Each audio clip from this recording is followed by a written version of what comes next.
Since this is a strategy course, it seems only natural to start with a discussion of what strategy is and what it isn't. First, consider the following strategy statements drawn from actual documents and announcements from well-respected companies. Our strategy is to be the low-cost provider. We are pursuing a global strategy. The company's strategy is to integrate a set of regional acquisitions. Our strategy is to provide unrivaled customer service. Our strategic intent is to always be the first mover. Our strategy is to move from defense to industrial applications.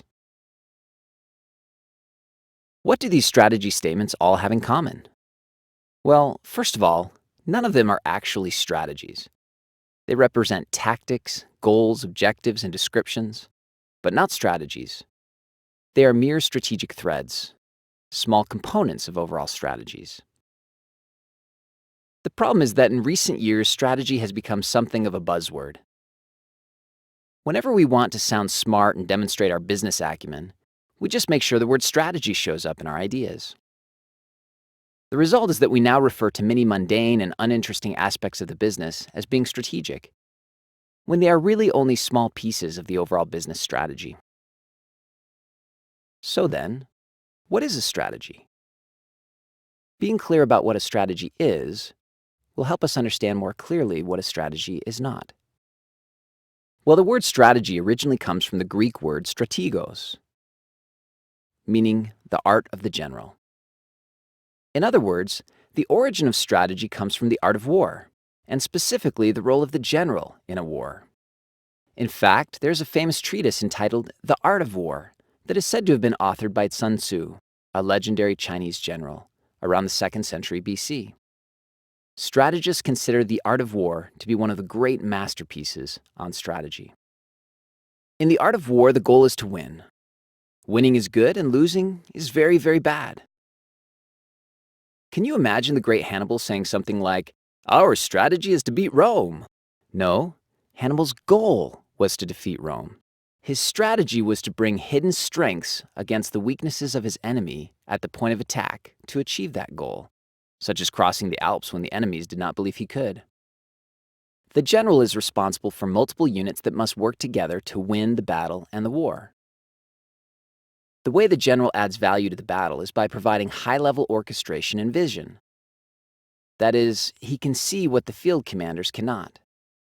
Great generals think about the whole, and they work to coordinate all the necessary pieces, even sacrificing some pieces when necessary in order to ensure that the overall goal is achieved. We sometimes think of business as modern-day war, but the casualties are more frequently investor pocketbooks rather than human lives. The challenge of the executive is similar to the challenge of the ancient general. The modern-day executive needs to develop a set of complex tactics and activities that lead to a victory. So, how do we know what our strategy is? Or, if we do not have a strategy, how do we formulate one? A good strategy provides clear and concise answers to 4 key questions. First, where do we compete? In other words, what competitive arenas or markets will we be active in? We define markets as industries, product markets within those industries, and geographic markets. Second, what unique value do we bring to win in those markets? In other words, why do our customers choose our products and services when they could have chosen the products and services of any competitor out there? Our unique value could be cost or differentiation, which includes image, customization, styling, reliability, etc. Third, what resources and capabilities do we utilize to deliver that value? Do we have exceptional human capital, superior technology, unrivaled network connections, or a unique reputation?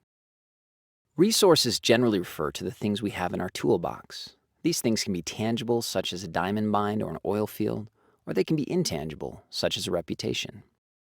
Capabilities generally refer to the things that we can do, or our ability to use the things in our toolbox. Fourth, how do we sustain our ability to provide that unique value? Are there barriers to imitation?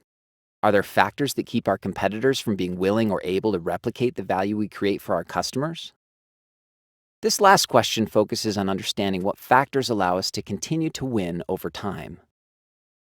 So one example of a clearly defined strategy comes from IKEA. IKEA sells relatively inexpensive, contemporary Scandinavian-style furniture and home furnishings to primarily young white-collar customers all over the world. By being the first furniture retailer to put stores in every major country, IKEA has greater scale than local competitors. The choice of markets has helped IKEA offer their unique value propositions of inexpensive, fashionable furniture. IKEA sells this furniture in a fun and low-pressure showroom where order fulfillment is usually immediate.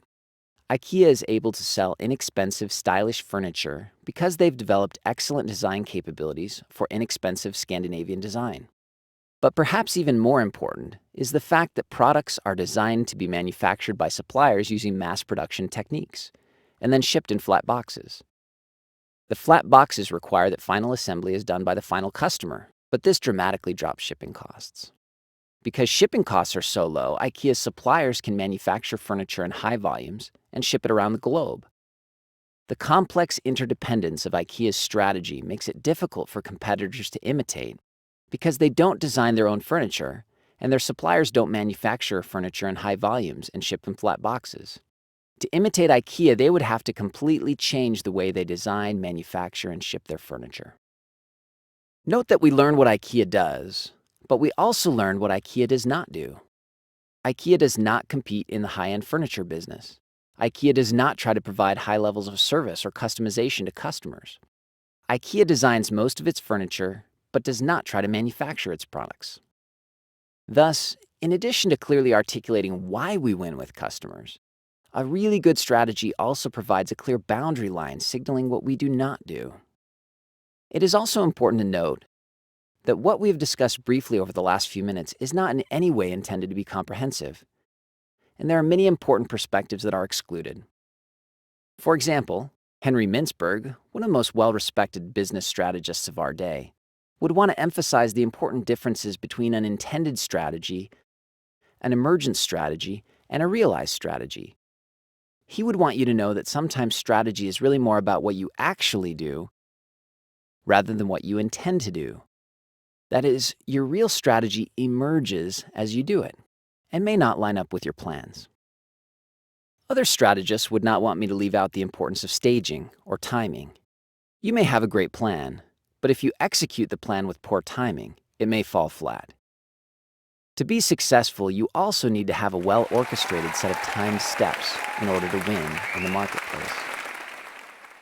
In conclusion, since we cannot adequately cover every expert's opinion in just a few minutes, I really want to focus your attention on the 4 questions we discussed before.